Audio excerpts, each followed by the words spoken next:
Donc, après les pré-traitements, on fait quoi? Donc, je pense que j'ai mon image. J'ai dit de façon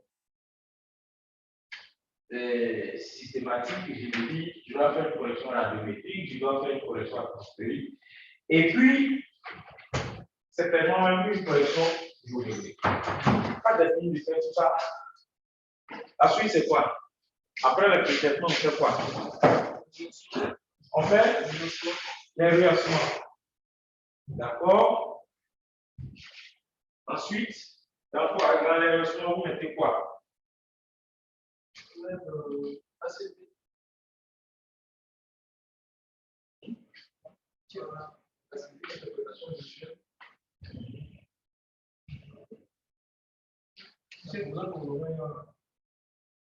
Il faut qu'il parle aussi. Oui, allons-y.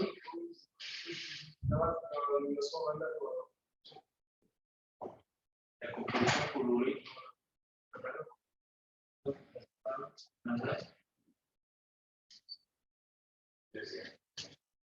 Moi-même, je suis venu avec un chiffon.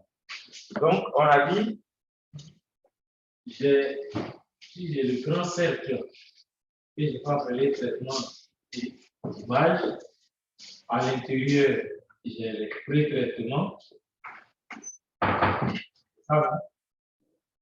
Et on a dit que les pré-traitements, on peut parler des corrections atmosphériques, correction radiométrique et correction géométrique. Et puis après, on dit, lui dit, on fait rehaussement. Et dans les rehaussements, il met ACP, composition colorée, et puis quoi? Et puis quoi? Calibration. C'est quoi? Nous calibrer quoi? D'accord, on va compresser tout ça après et rectifier ce qui est mal placé. Ensuite, après les rehaussements, on fait quoi? On fait les classifications.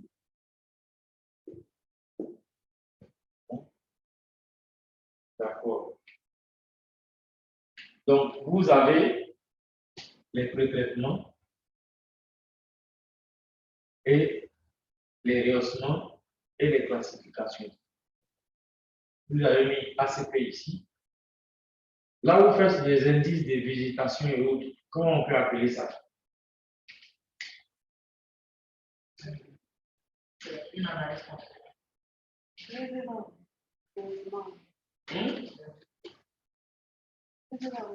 Vous mettez tout ça dans le rehaussement. Alors, il y a une étape qu'on appelle les transformations. On peut ajouter au rehaussement. Les rehaussements peuvent se faire sans modifier la structure des images, alors que quand vous arrivez dans les transformations, vous êtes généralement amené à créer des néocanaux, c'est-à-dire des nouvelles bandes. Parce que vous allez soit additionner une ou deux autres bandes, soit vous allez donc ou bien soustraire d'une bande certains éléments. Donc on va réorganiser tout ça dans ce que je vais présenter pour la suite. Donc si je m'en tiens à ce que j'ai préparé pour vous, il faut donc noter que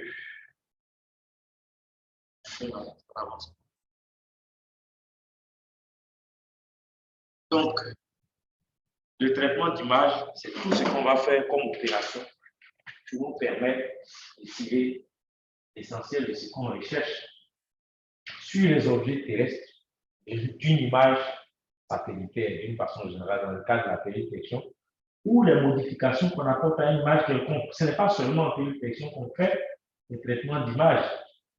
Lorsque vous allez voir le photographe, de plus en plus, vous vous rendez compte que vous faites une photo, vous êtes bien noir, et puis la photo qu'il vient vous donner vous présente tout à fait clair, un visage sans bouton, il a tout nettoyé, il a fait des traitements. Donc ça aussi, c'est une force de traitement qu'il peut faire. Vous pouvez avoir une photo et quelquefois, même un document que vous avez, vous pouvez le déposer sur une clé USB et puis le document ne passe pas. Vous faites quoi? Alors que vous n'avez pas un autre moyen, c'est seulement sur votre clé là que vous voulez mettre. Qu'est-ce que vous faites?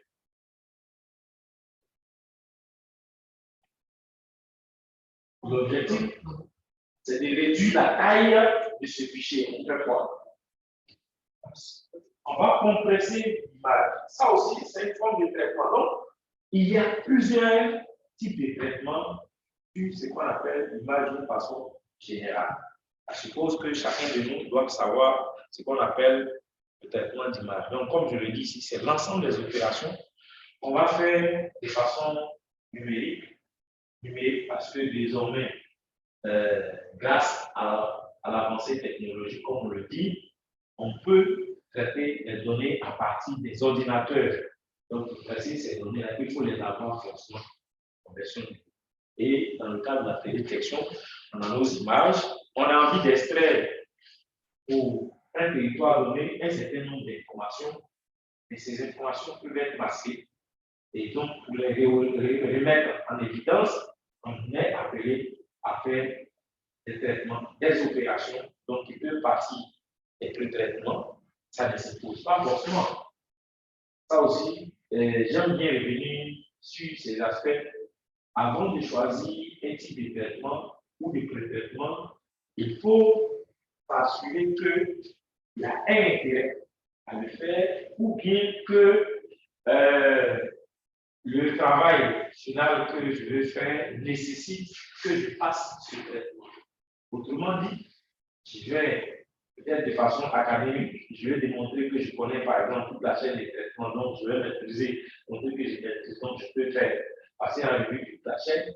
Est-ce que, ou le résultat que je recherche, est-ce que ce traitement est important? Donc, c'est des aspects très qu'il faut prendre toujours en considération avant d'arrêter une méthodologie.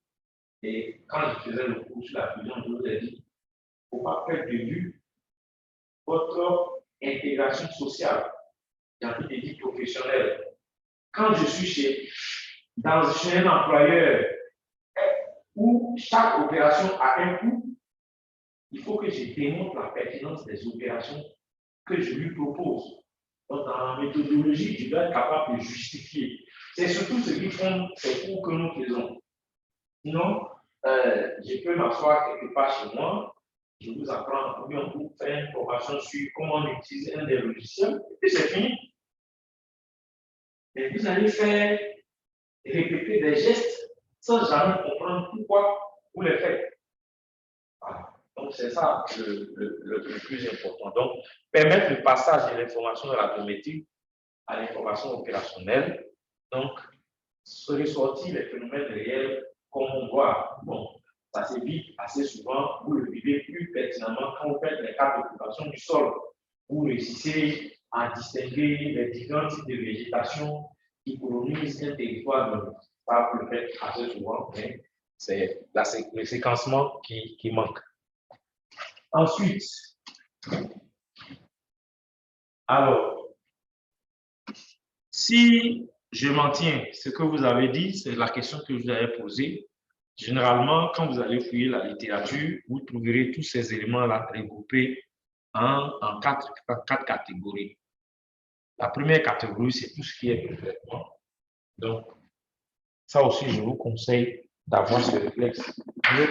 Afin de préparer un master en télédétection.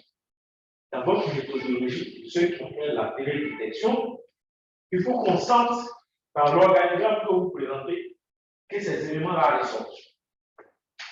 Parce que, au-delà des problématiques que vous traitez, il y a toujours l'aspect méthodologique. On veut savoir si vous avez la méthodologie.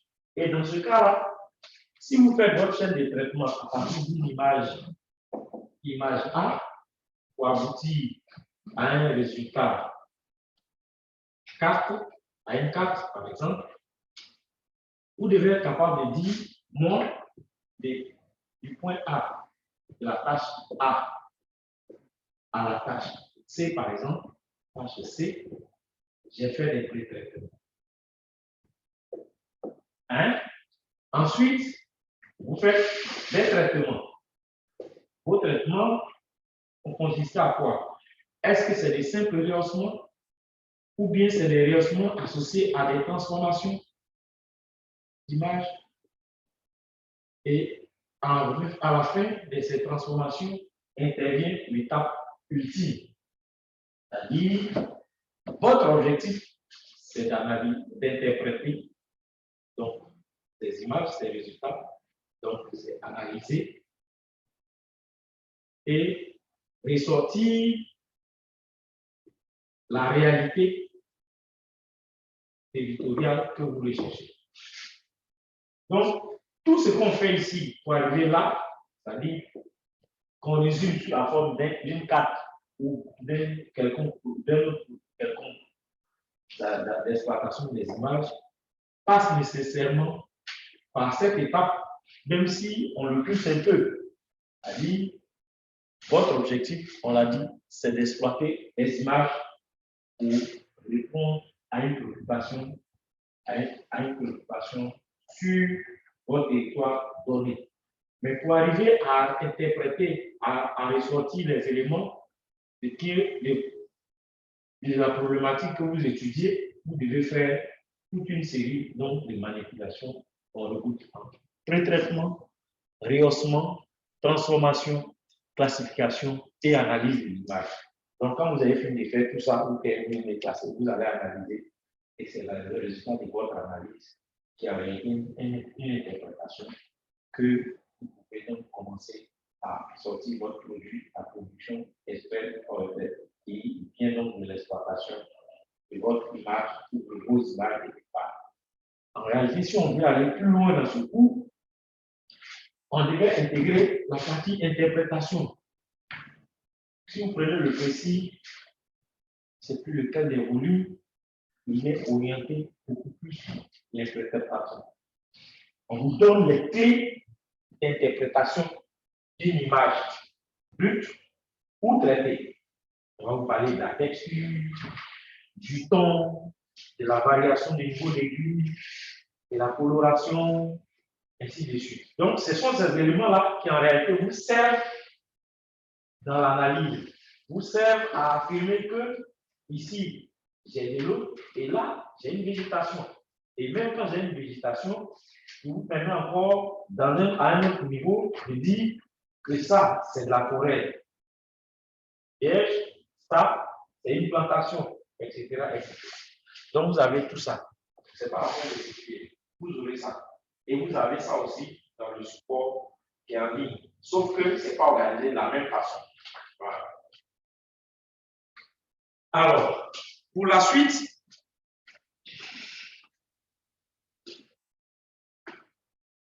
je vais aller vite. Donc, la première question qu'on est tenté de se poser, c'est quoi une image? Oui, depuis la première année, là, vous parlez d'image. C'est quoi une image? Je n'ai pas entendu, même si ça est devant là. C'est quoi un pixel? C'est la plus petite unité de l'image. D'accord. Donc, une image, c'est un ensemble de pixels. Généralement, les mathématiciens vont vous parler d'une matrice. Donc, une matrice qui n'est pas forcément carrée, hein, dans laquelle vous avez un certain nombre de cellules. Donc, dans une matrice, il y a quoi? En mathématiques, on a dit qu'il y a des cellules, chaque cellule a une valeur. Donc, ces valeurs-là, on les appelle les comptes numériques que vous avez, matérialisent donc le niveau de grille qui est compris entre 0 et 255. Si on traite des images binaires donc, sur les 8 bits, donc on aura des niveaux de grille, des comptes numériques, en tout cas, qui sont compris entre 0 et 255. Et vous avez donc la caractéristique de la matrice, le nombre de lignes. Je me suis trompé. et puis le nombre de colonnes que vous avez qui permet donc de définir les dimensions de l'image, la taille de l'image. Donc, toutes ces choses-là, on les verra en détail. Donc, j'ai trouvé quelque part et on classe donc les images en deux grands types, les images matricielles et les images vectorielles. Donc, j'ai trouvé. Aujourd'hui, vous avez la chance, je me suis trompé, au lieu d'écrire vectoriel, j'ai écrit vectoriel, c'est vectoriel.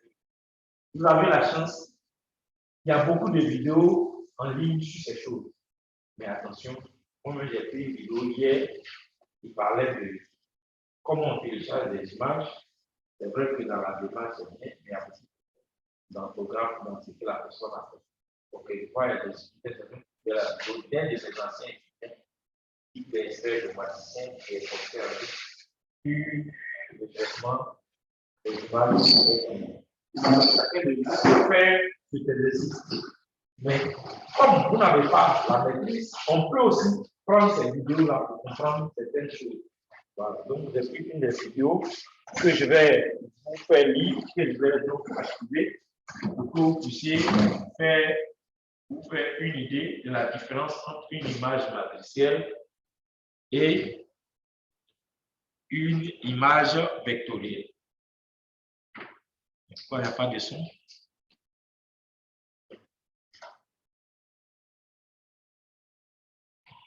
Il n'y a pas de son?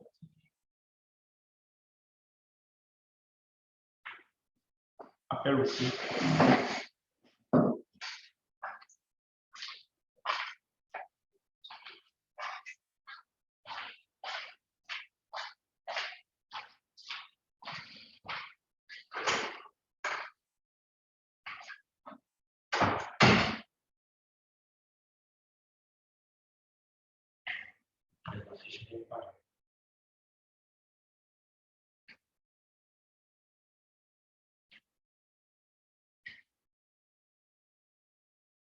Allô? Oui, allô? Est-ce que vous voyez la vidéo qui passe? Oui, je vois. Vous voyez la vidéo? Oui, je vois la vidéo. Pas les autres en salle de temps.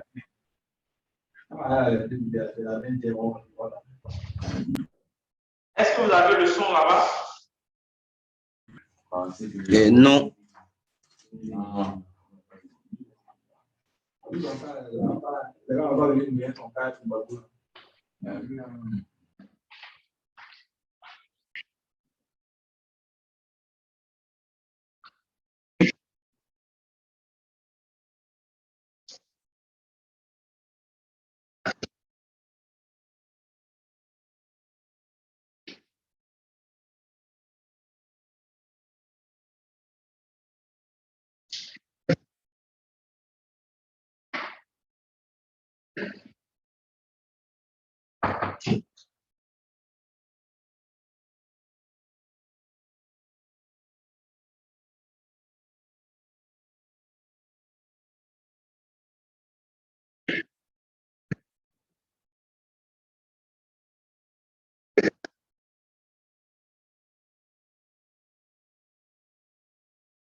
Donc voilà les deux éléments qui vous sont présentés. Je relance une dernière fois pour que vous puissiez prendre des notes.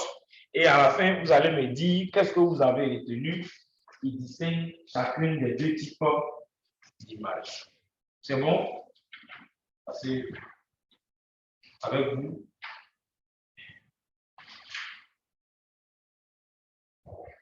Donc,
Donc, voici les deux éléments. Qui peut nous dire rapidement ce qu'il a retenu? Juma, qu'est-ce que tu retiens de cette vidéo?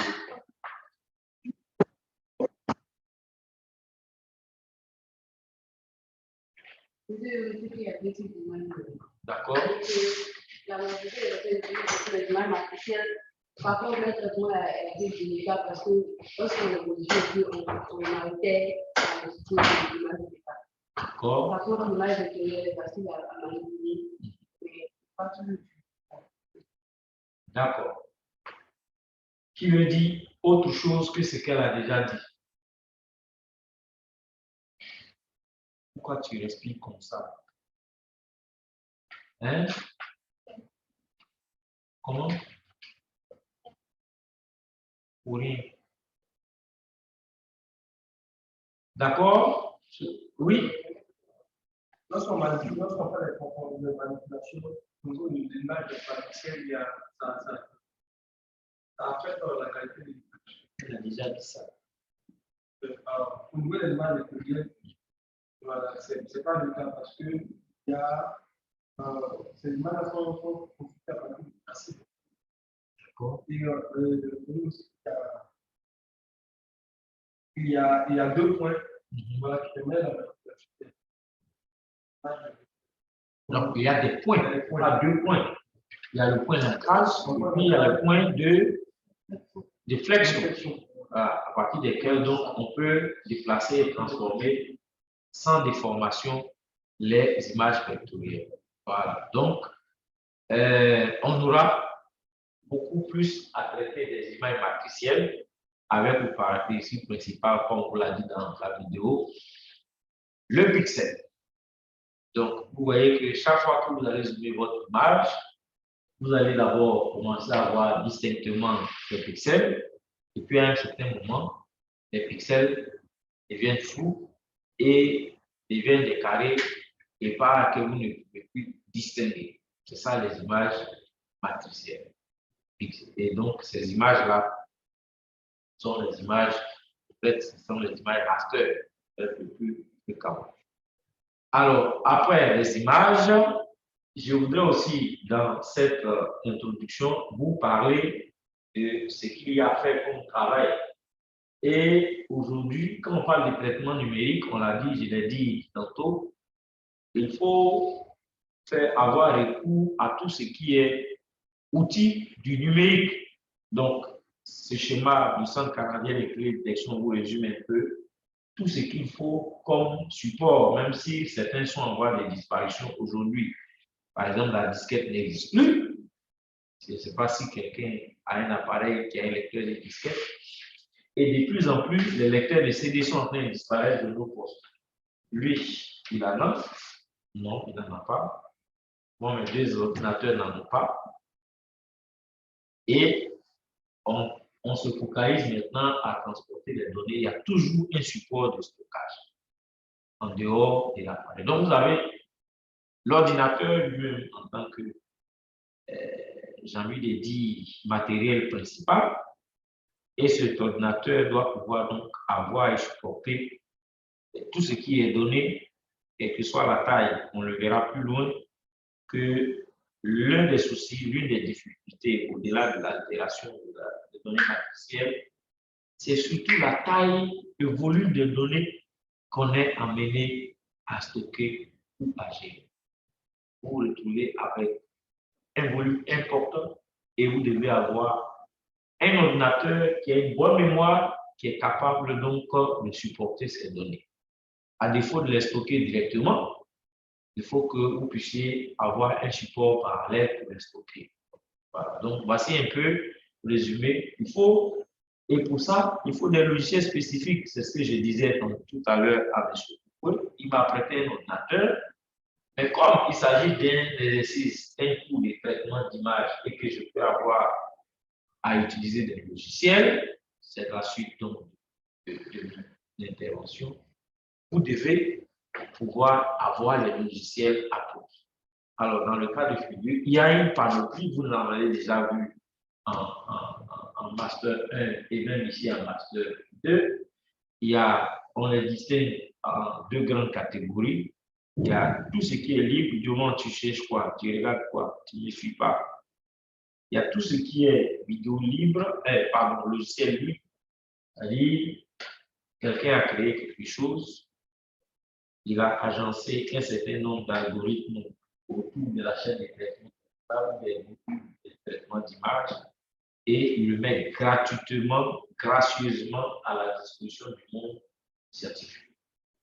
Donc, ces logiciels-là ont l'avantage d'être utilisés partout sans débourser un seul sou, pourvu que les configurations requises, votre appareil puisse donc avoir les configurations requises. Et mieux, ce qui est intéressant dans ces cas de figure, c'est que vous avez la possibilité, si vous êtes doué, que votre imagination est fertile, de créer des modules complémentaires que vous pouvez intégrer et vous faites donc évoluer le logiciel libre. Donc, vous avez une série de logiciels libres que j'ai énumérés ici. Vous avez OTB avec tout ce qui est Orfeo. Vous avez UIS, vous dites que le professeur Assomant vous en a parlé. Vous avez Spring, vous avez Monteverdi, qu'est-ce que j'ai? Vous avez également celui qui est devenu le logiciel vedette au curate ici, QGIS, que vous utilisez. Et puis, bon, donc ça, dans un cadre comme le nôtre, qui est purement académique et donc dans lequel on estime qu'on n'a pas de moyens, si notre structure, c'est-à-dire le curate, n'a pas acheté des licences, logiquement, on est tenu d'utiliser que ces logiciels libres. C'est pour ça que la plupart des collègues vous orientent vers QGIS. Et donc, c'est pour ça aussi que l'accent a été mis sur ces logiciels libres en première année pour que vous puissiez vous les approprier. Mais, je ne vous fais pas dire qu'il y a quand même quelques limites en termes de robustesse, en termes de rendu. Bon, tout ce qui est moins cher a aussi ses faiblesses. Donc, on est tous tentés, et j'ai constaté aussi au CURA que même les étudiants sont orientés vers l'utilisation d'une autre catégorie de logiciels qu'on appelle les logiciels commerciaux, c'est-à-dire si vous n'avez pas payé des frais, vous n'avez pas le droit d'utiliser donc la clé pour pouvoir utiliser ces logiciels. Vous avez celui qui est devenu le logiciel vedette ici, qui est Envy. Vous avez Idrizi. Moi, je me rappelle que au début, à notre initiation au traitement d'image fait avec le professeur Jouda, quand on était en maîtrise, en master, comme on le dit maintenant, en maîtrise à Boua-Diabé, c'était sur Idrizi. On a fait nos premiers pas en traitement d'image. Et quand nous sommes arrivés ici en 2A, le même professeur Jouda nous a initié sur le seul logiciel de traitement numérique d'image qu'on avait au CURAT à l'époque, PCI. À l'époque, on disait EasyPace et PCI. Et il était parmi les enseignants le seul qui connaissait ça, parce que dans le cadre de ses travaux de thèse et des troisième cycle et des travaux de thèse d'état du professeur Bibi Jean, il a bénéficié d'un stage c'est ça, non?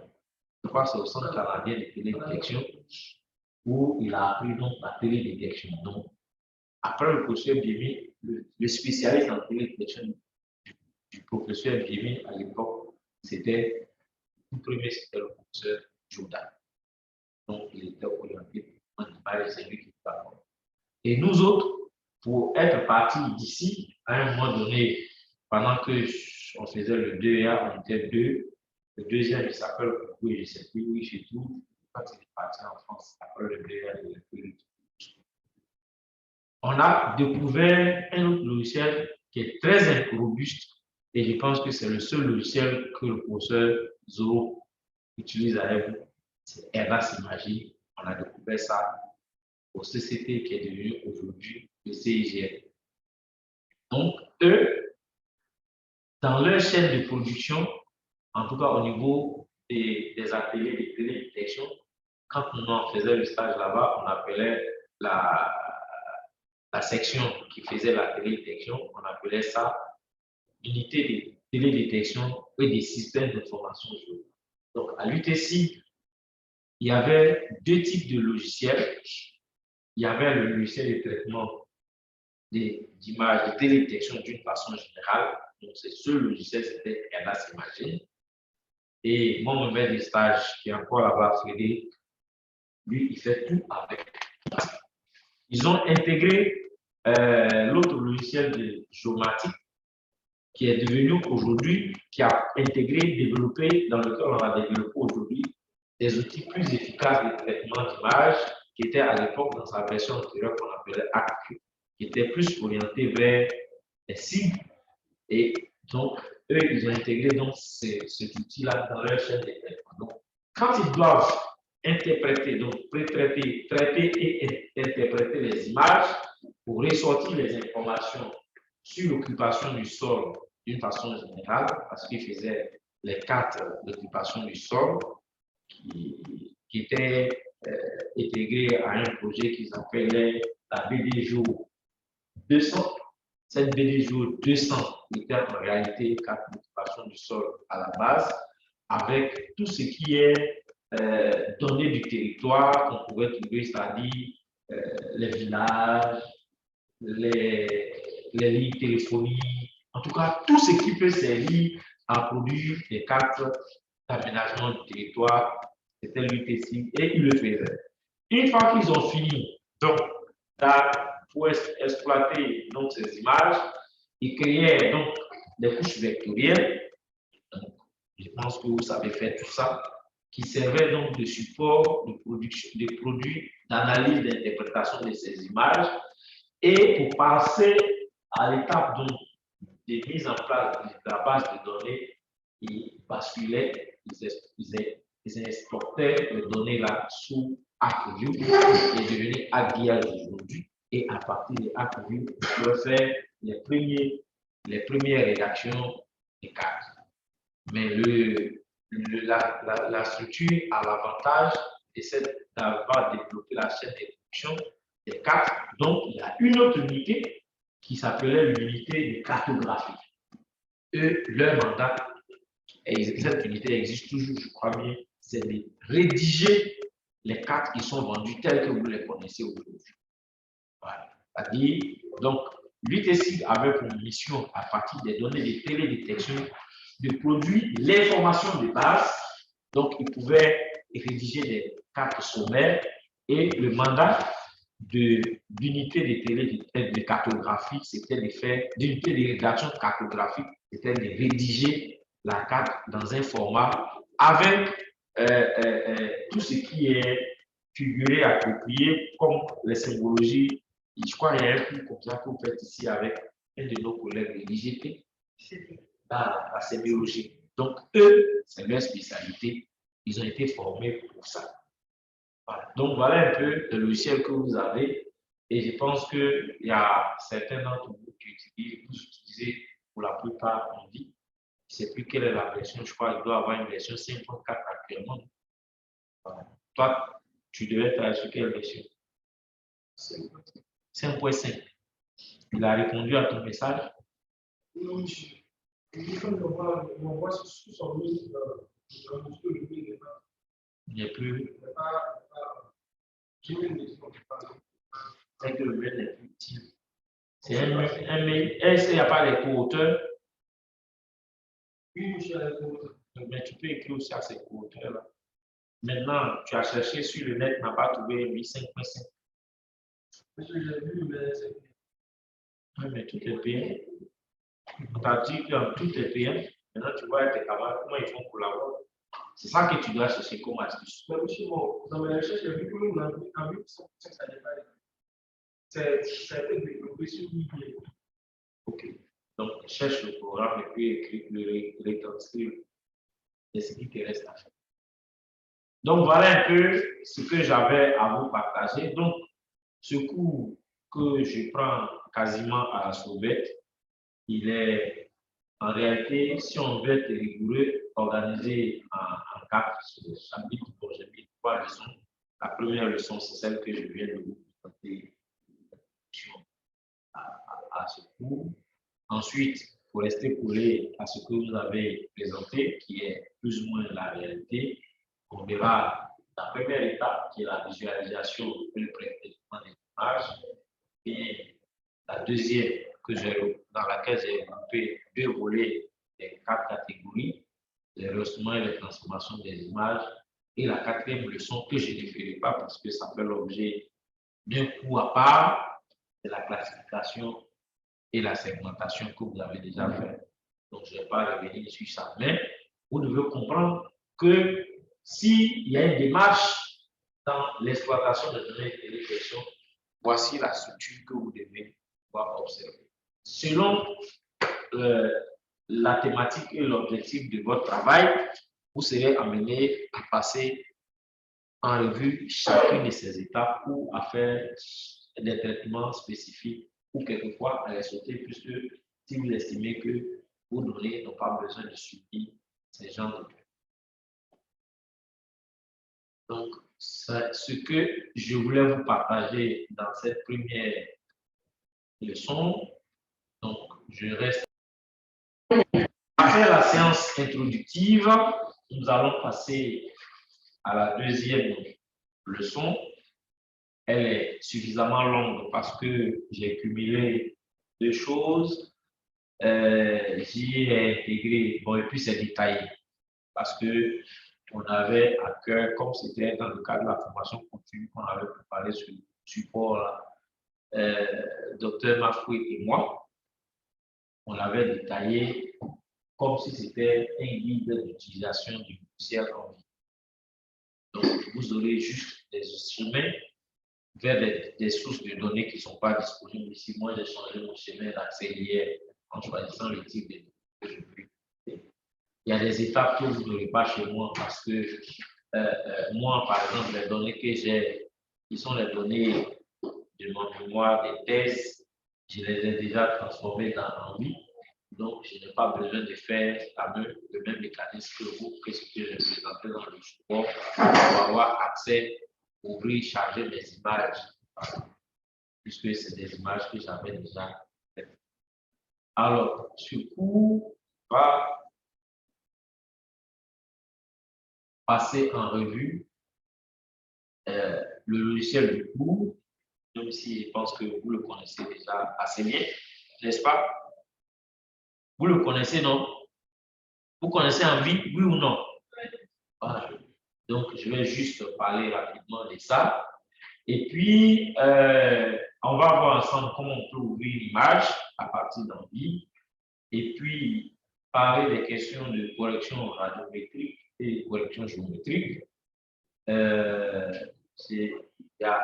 Et puis, ce qu'on a fait dans le cadre de cet exercice de découpage d'images, la génération des masques qui permet donc d'extraire sa zone d'étude. Donc, tout ça, ce sont des exercices que vous pouvez faire. Donc, au risque donc de me répéter, si on veut résumer simplement ce qu'on appelle pré-traitement, ce sont les opérations préparatoires, les opérations qui vont permettre donc de mettre des données dans un certain format ou avant qu'on puisse leur appliquer un certain nombre de transformations ou d'opérations qui vont permettre donc de mieux percevoir et mettre en évidence, je dirais, les informations que nous recherchons. Alors, dans cet ensemble, je dis qu'on parlera des corrections radiométriques et des corrections géométriques. Et, comme je l'ai dit, le logiciel sur lequel je veux qu'on travaille et que vous utilisez couramment, vous pourrez appliquer la même démarche avec les autres logiciels que vous connaissez, notamment avec Envie et puis Liège. Si c'était avant où on avait suffisamment le temps, on pouvait vous faire en termes de travail de maison C'est-à-dire la démarche qu'on fait avec Envie, on vous demande de le faire avec un autre logiciel que vous connaissez, que vous utilisez par exemple PDX, et de ressortir ça sous forme d'un guide d'utilisation de ce logiciel dans le même esprit que ce qu'on a fait. Et je vous encourage à le faire pour vous exercer vous-même dans ce que vous allez faire. Alors, il faut retenir que Envie, quand vous allez voir les vidéos arabes, ils disent NV. C'est environment for visualization image. Donc, un environnement de visualisation des images. Donc, c'est un logiciel qui a été conçu par la société Exis. Donc, vous pouvez trouver donc, tous les détails sur le lien que j'ai mis. Et il permet de visualiser, de traiter, d'analyser et de présenter donc les différents types d'images. Et même, en réalité, Envie, tout comme Airbus et autres, ce sont des logiciels concrets. Celui qui prend son temps, prend le temps de se l'approprier, comment tu dors. Celui qui prend le temps, je dis comment c'est de long. Celui qui prend le temps de se l'approprier saura que les cas que vous faites avec ABS, vous pouvez le faire avec Envie, simplement. Donc, il y a un module des cibles, mais malheureusement, dans notre quête de temps et le souci d'aller vite, généralement, ce n'est pas vous seulement, hein, on est tous passés par là. Chacun prend les parties les plus faciles à exploiter, ou bien pour lesquelles il n'a pas d'autre solution, ou il y a quelqu'un qui peut l'aider. Quand il a fini de traiter ses données, il sort de là, il renvoie ses données, les exporte dans ArcGIS et il commence à faire le volet SIG et cartographie là-bas. Mais en réalité, vous pouvez faire tout ça dans ce logiciel. Et mieux, tu peux vérifier, vous pouvez vérifier avec le professeur Mobio. Lui a utilisé le langage de programmation IDL, si je ne me trompe pas, dans le cadre de ses travaux de thèse.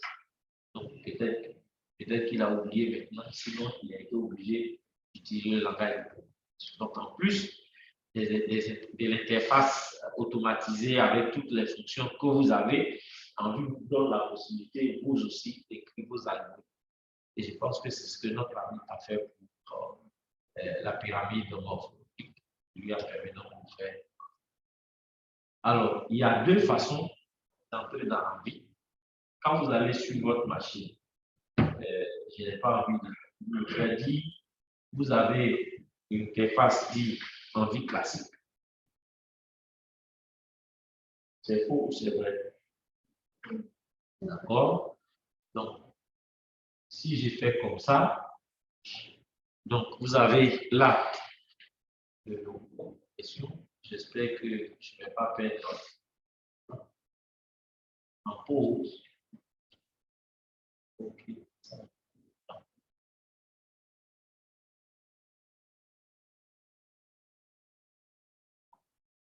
Donc, si je reviens sur ma machine, sur mon ordinateur, j'ai ici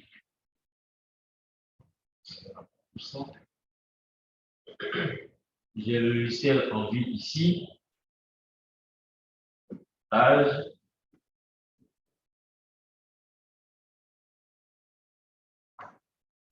Donc, j'ai la version Envie classique.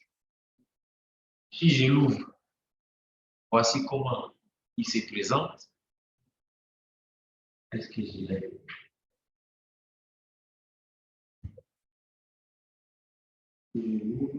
Voici comment il se présente sous la forme d'une petite barre.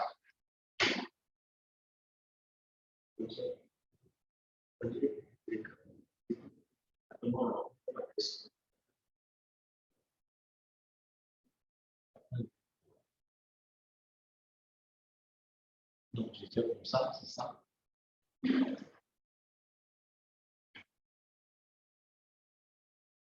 Hein, c'est ça. Donc, si je retourne dans le truc, c'est ça.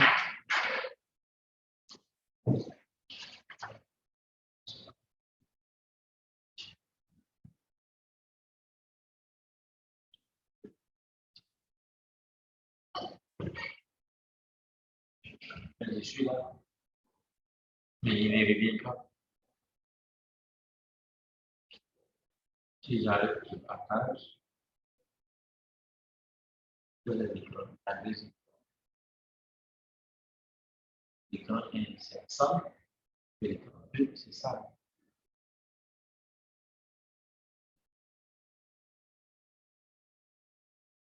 Si c'est ça que je partage.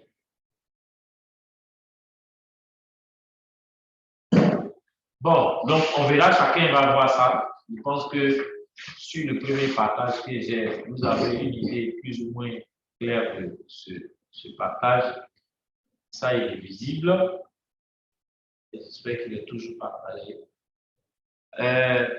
Comment il s'appelle? Celui-là. Magao. Donc, il est parti. Donc, on s'est parti pour pouvoir travailler tranquillement sans lui. Donc, vous avez bon, j'espère qu'il s'est partagé. C'est ça l'inconvénient. C'est ça.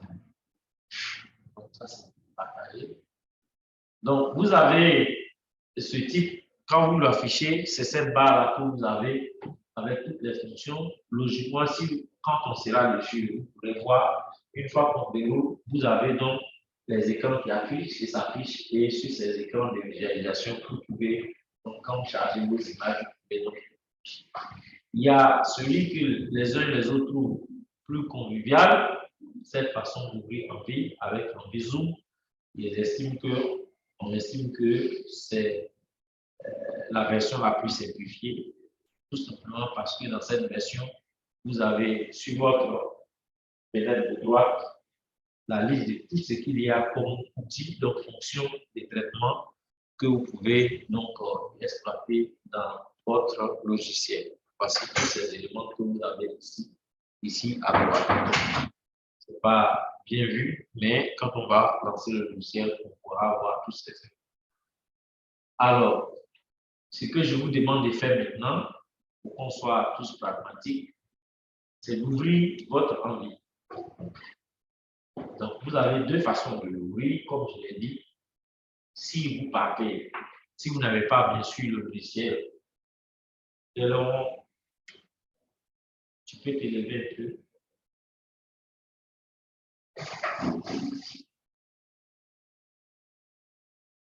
Voilà. Parce que là, tu as pris les données. Donc, si vous allez, vous pouvez l'ouvrir en entrant directement dans le programme. Si ce n'est pas affiché, vous n'avez pas affiché l'icône sur votre bureau. Maintenant, si vous avez affiché l'icône sur votre bureau, vous n'avez simplement qu'à cliquer. Ça, c'est des choses que vous faites. Je pense que je vous apprendrai à parler de ça.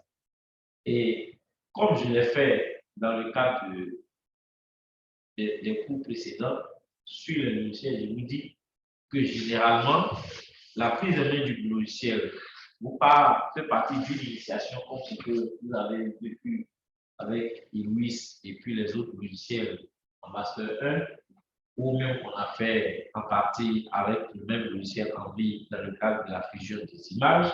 Donc, c'est juste quelqu'un qui vous dit les choses, les outils que vous cherchez, les fonctionnalités que vous cherchez se trouvent à faire encore. Moi, j'appelle ça juste l'initiation. Le reste, la maîtrise, bon, l'initiation que certains appellent la prise en main, et la vraie prise en main que j'appelais la maîtrise du logiciel dépend de vous. Ça veut dire que vous devez faire un travail d'appropriation de ce logiciel. Et j'ai dit que l'un des outils, l'un des éléments qui nous facilite ce travail-là, c'est l'aide du logiciel. Et généralement, vous avez sous forme, comme la plupart des logiciels sont présentés généralement en anglais. Si c'est en français, on met simplement aide, ou bien on met un point d'interrogation, et dans le cas d'envie, vous avez aide. Dans l'aide, taper toutes les fonctionnalités que vous recherchez, même les mots-clés peut-être de ce que vous voulez faire comme traitement. Et il va vous présenter la syntaxe, les paramètres à respecter et comment il faut donc que vous intégrez les données, comment vous paramétrez les données, etc. etc. Quel est le type de données qu'il faut faire pour utiliser, etc. etc. Mais ce qui vous handicape un peu et qui, pour moi, au XXIe siècle, ne doit pas être un handicap pour un étudiant, c'est la langue. On parle français, et vous trouverez tous ces élèves-là en anglais.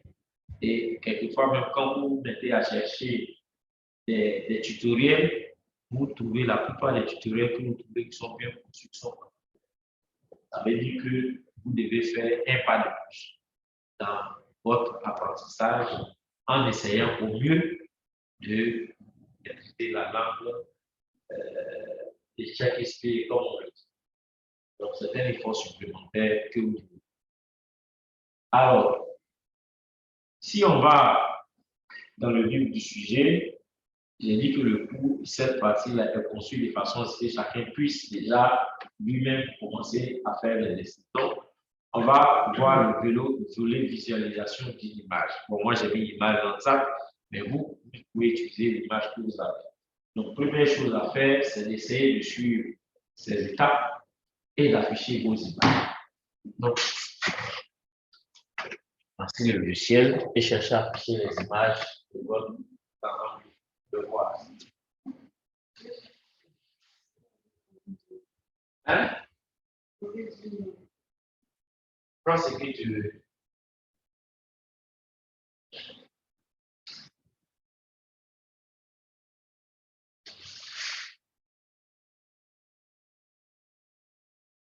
Comprenez tous en maison pour pouvoir, puis après on verra sur en présent.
C'est pas bien, on fait ça passe pas.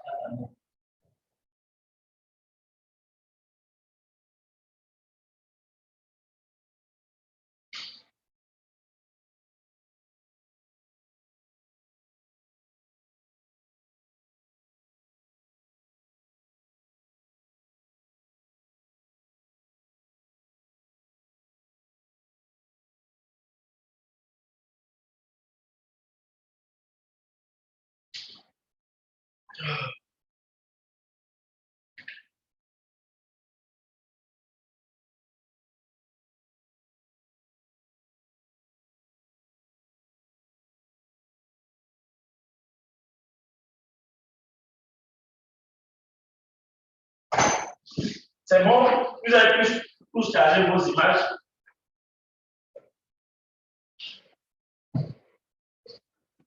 Toi, tu as fini. Hein? D'accord. Celui qui a des problèmes, l'appelle pour qu'il est. Tu as fait sur quoi? En bisou. D'accord.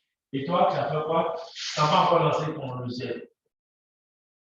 Tu as fait des faire comme ce qu'ils ont dit.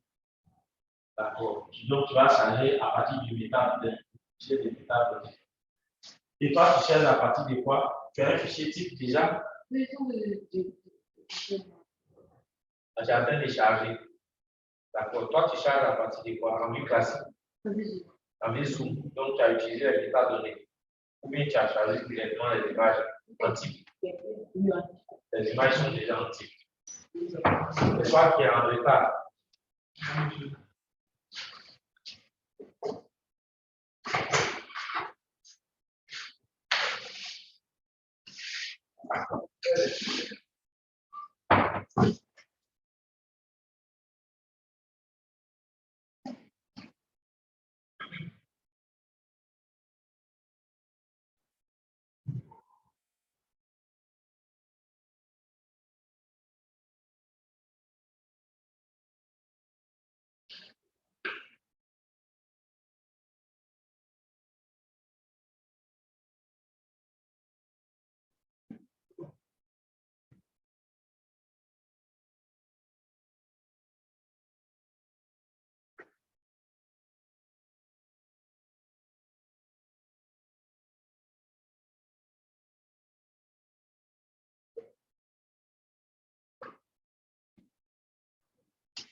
FTT.tl.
So,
Si tu appelles directement, et puis quand tu appelles l'état de quelle est la différence? Quand tu appelles l'état de quand tu appelles l'état de traitement,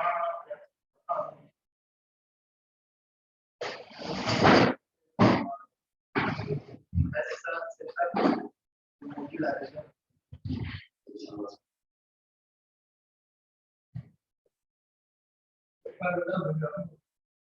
Il y a un fichier,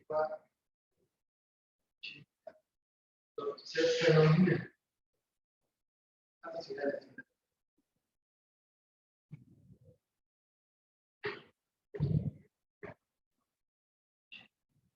Il y a l'autre, c'est un autre, il y a autre image.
Ah bon?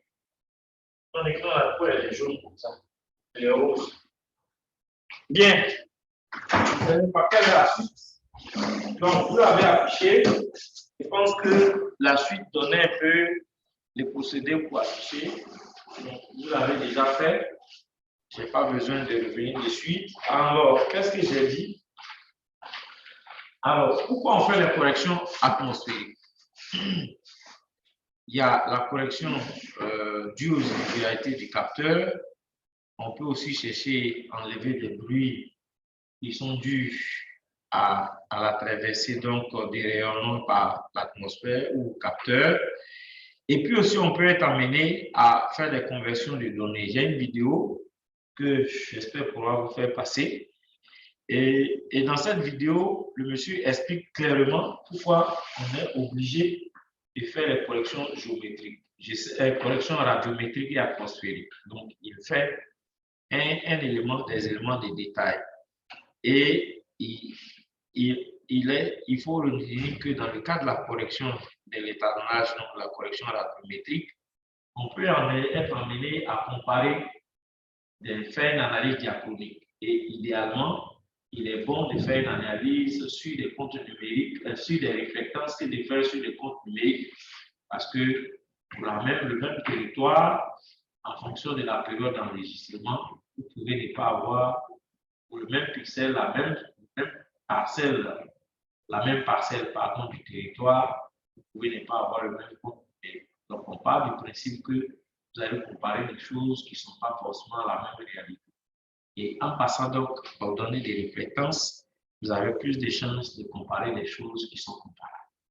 On peut aussi enlever des nuages, donc pour corriger, prendre en compte, donc enlever ces nuages-là, on peut être amené à faire des corrections. Et ça, quelquefois, ça nécessite que vous exploitez pour certains logiciels les données, les métadonnées de vos images.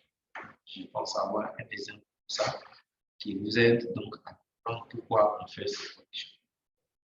Alors, si on veut faire une correction radiométrique avec l'ordi, on dit qu'il faut chercher l'outil Radiometric Calibration dans la boîte à outils, toutefois en saisissant Edit Envy Header, vous avez déjà ça. Donc, je pense que je dois avoir ça. Donc, vous avez dans Toolbox Radiometric Calibration. OK? Qui n'a pas encore trouvé ça? Si vous prenez Envy Zoom sur le volet de droite, vous devez trouver Radiometric Calibration. C'est bon? Vous avez tous trouvé? Alors, après avoir lancé l'outil Radiometric Calibration, la boîte de sélection des bandes spectrales apparaît.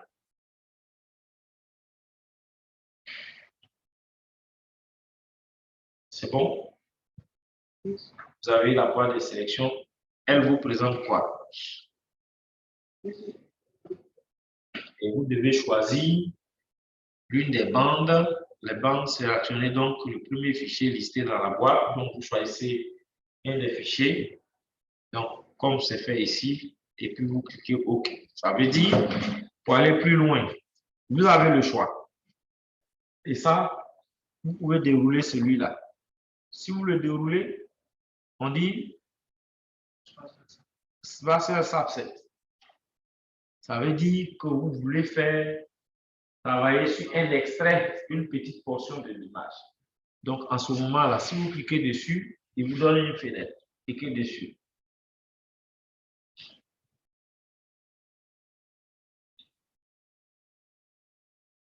C'est bon, vous allez cliquer dessus, vous allez dérouler ça. Spatial Subset, vous allez dérouler. Quand vous déroulez, qu'est-ce qui vous affiche? En principe, il vous affiche ça. Vous cliquez dessus. Il vous affiche toute la scène. Et il y a une fenêtre qui vous permet donc de choisir en dessous, de choisir la portion à partir de l'image, soit en rentrant la taille de la fenêtre que vous voulez. Soit vous connaissez donc les coordonnées géographiques, l'image est sans géoréférencée. Si c'est ça. Vous avez le nombre de lignes et de colonnes. Donc, si vous choisissez de travailler sur toute la scène, comme on va le faire tout à l'heure, on fait full extent. Maintenant, si on veut travailler sur une portion de l'image, en ce moment-là, on va choisir, on peut dire que, prenez par exemple que vous voulez travailler de 0 colonne à 500, on dit quoi, 524, non, 512. Donc, 512 lignes à 512 colonnes. Donc, vous tapez 512, 512.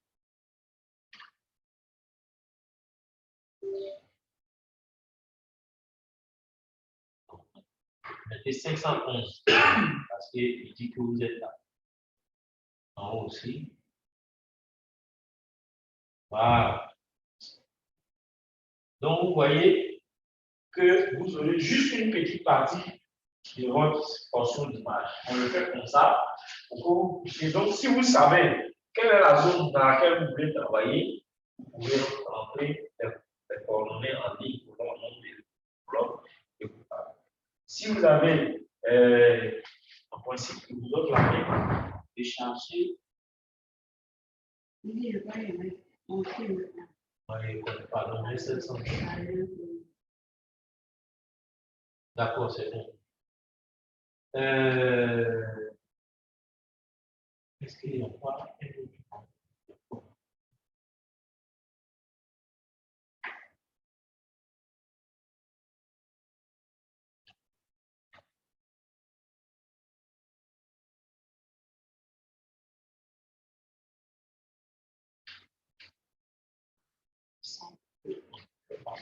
toi, tu as quelle version de l'anglais? Aussi, on doit avoir la possibilité.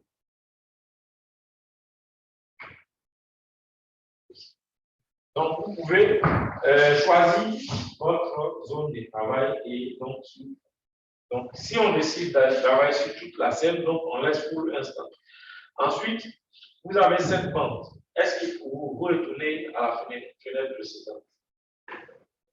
Donc, on reste sur l'ensemble de l'image. Donc, vous faites annuler. J'ai oublié de répartir. On n'a pas cette fenêtre. Il faut revenir à cette fenêtre.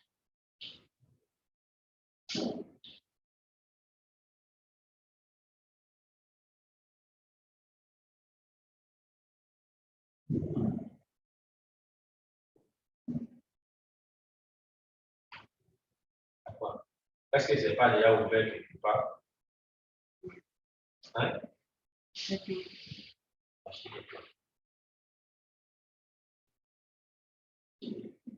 Donc, tu as une seule bande.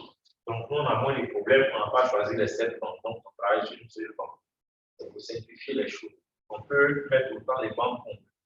Si on avait l'ensemble des bandes et qu'on voulait travailler sur une seule bande, à ce moment-là, on choisirait de travailler, donc on choisirait le nombre de bandes à partir d'ici. Voilà. On peut même choisir les bandes. Donc, si vous cliquez dessus, là, vous n'avez pas d'autres possibilités. Si tu cliques dessus, ici, ah oui, il ne donne pas la main parce qu'il n'y a qu'une seule bande. Qui a chargé une image avec des bandes? Ton écran là est bizarre, hein? Donc, c'est moi, après, vous avez. Ça, tu as combien de bandes? Voilà. Donc, si tu as 6 bandes, alors ici, tu cliques dessus, vas-y. Il te donne une série de bandes. Donc, tu peux choisir deux bandes sur lesquelles tu veux travailler. Donc, tu auras fait le choix de travailler sur 2 bandes. Donc, ton traitement va s'appliquer à ces 2 bandes. Rien que ça. C'est bon? Voilà. Donc, c'est ça qu'il faut faire. Maintenant, quand vous avez fini, que vous avez choisi votre bande, vous faites comme ce qui est dit, OK. Celui qui veut travailler sur toutes les bandes, il fait sur toutes les bandes. Toi, tu as choisi charger une seule bande, donc il n'y a pas de problème. Et ce n'est pas des données déjà manipulées. Quand vous cliquez OK, je vous demande quoi? C'est maintenant télécharge la planche patronage. Il y a quoi?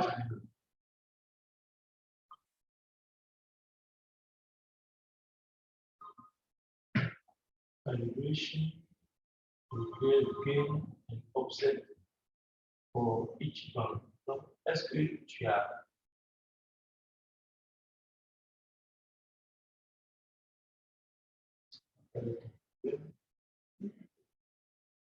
hein? Il y a des paramètres qui manquent. Parce qu'on n'a pas chargé. Toutes les banques, voilà, tu n'as pas chargé le fichier, donc il cherche certains paramètres.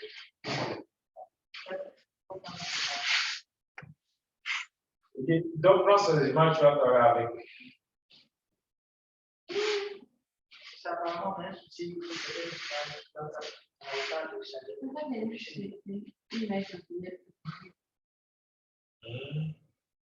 Ok, on va le voir. C'est pour charger le logiciel, mais ce temps-là.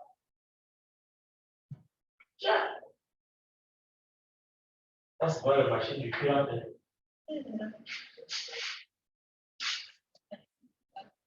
C'est quoi il combien? 2. Qu'est-ce que c'est quoi il 2? C'est un Dieu quoi? Non, c'est pas quoi il 3? Non, je vais dire C'est 5. non, pour le temps, c'est déjà fort. C'est ce que votre argent peut payer. Mais si on prend tout votre argent pour acheter, comment on appelle ça? Pour acheter, si on prend tout votre argent pour acheter votre argent pour plus donner, avec quoi on va faire les autres, on va payer les autres frais, les autres frais, les autres, on va s'acheter. Si on pouvait finir ça aujourd'hui, ça allait bien. Vous êtes là quoi?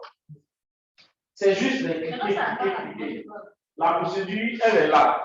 Bon, peut-être que comme je ne vous ai pas donné le fichier, sur les procédures sont là, il suffit de cliquer et cliquer jusqu'à la fin. Je pense avoir fait un truc comme ça. Qu'est-ce que j'ai mis? Je ne sais pas.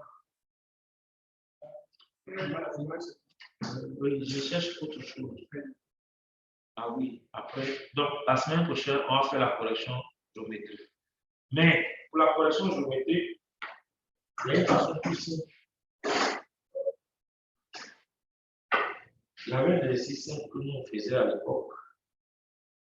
C'était, c'est-à-dire, il est plus facile de scanner une carte topographique et la corriger.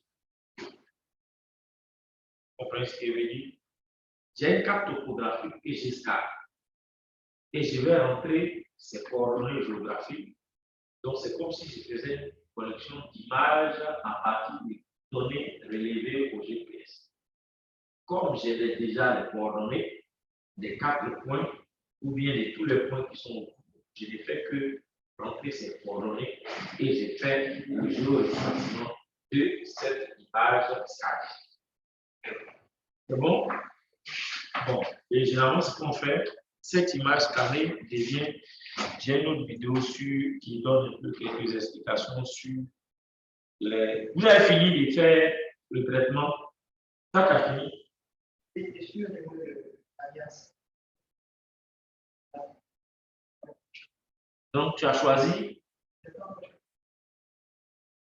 Après avoir dit, OK, on est ici, donc il faut choisir.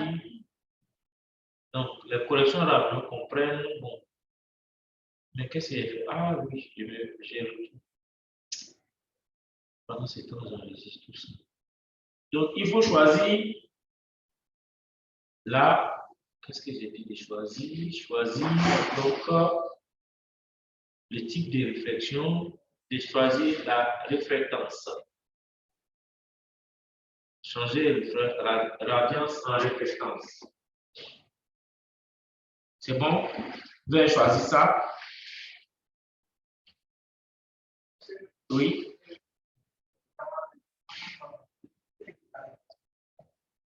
Oui, c'est ce que je dis. Vous avez des comptes numériques. Quand vous avez les radiances, ce sont des comptes numériques, des niveaux d'aigu. Et nous, on veut lui donner des valeurs qui tendent vers la réalité, qui traduisent donc le comportement de la surface terrestre qui est renvoyé vers le satellite qui a été enregistré. On s'est dit que sur cette base-là, on va éliminer un certain nombre de paramètres qui sont dus à l'atmosphère, donc qui viennent donc manquer entre guillemets les valeurs du compte de conclusion. OK? Donc, c'est ça cet exercice. Ensuite, c'est bon. Si vous avez fini de faire ça, les étapes sont là, vous allez jusqu'au bout et puis vous donnez le résultat. J'ai une vidéo qui va donner aussi d'autres détails complémentaires pour mieux répondre au mieux à votre question. Maintenant, il y a un autre petit détail que j'ai vu hier, que je n'ai pas l'habitude de faire, et qu'on va le faire, c'est-à-dire dans les préférences du logiciel, vous pouvez déjà paramétrer de sorte à fixer votre source de données et fixer un répertoire dans lequel vous allez écrire toutes vos données. De sorte que quand vous arrivez là, vous n'aurez plus forcément besoin de chercher le chemin d'accès à votre répertoire de données ou le chemin d'accès, vous entrez simplement le nom. Quand vous allez rentrer le nom, lui sait où vous avez stocké. On peut revenir rapidement sur ça. Quand vous finissez ça, on va revenir rapidement sur cette chose. C'est bon? Donc, si vous avez, tout le monde a lancé. Toi, tu es encore derrière. Bon, on ne peut pas aller à la même vitesse. Toi, tu as fini. C'est maintenant que tu charges tes images. Tu as chargé par quoi? À partir de la métadonnée? Non. Il faut fermer, relancer le logiciel et puis tu viens, tu fais ça. Ça, vous avez le même, j'espère qu'il n'a pas déjà modifié le fichier.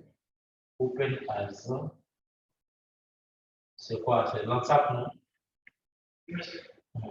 Comme ça. Il va te demander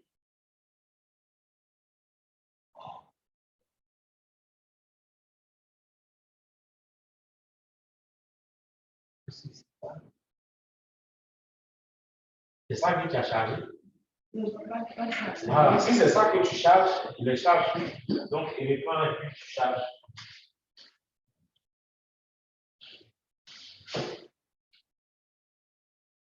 Pendant ce temps, vraiment, votre affaire d'enregistrement, parce que tout ce qu'on est en train de faire, je ne sais pas si je dois couper l'enregistrement, continuer l'enregistrement. Bien, donc, si j'ai fait ça, que j'ai fini pratiquement de faire, je vais revenir, je vais trouver la vidéo qui nous aide à répondre à quelques questions de notre famille. Est-ce que c'est ça?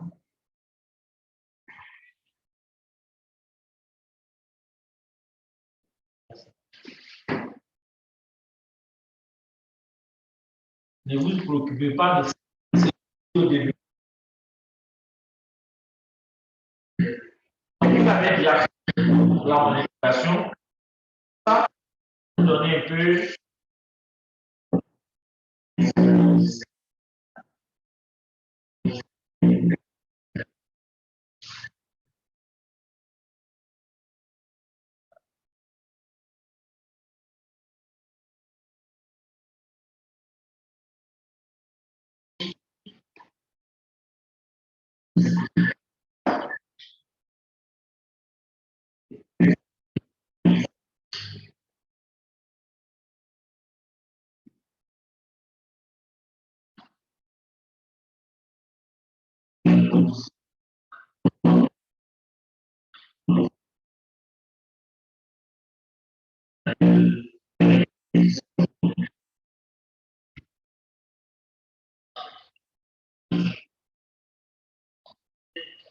J'arrête ça.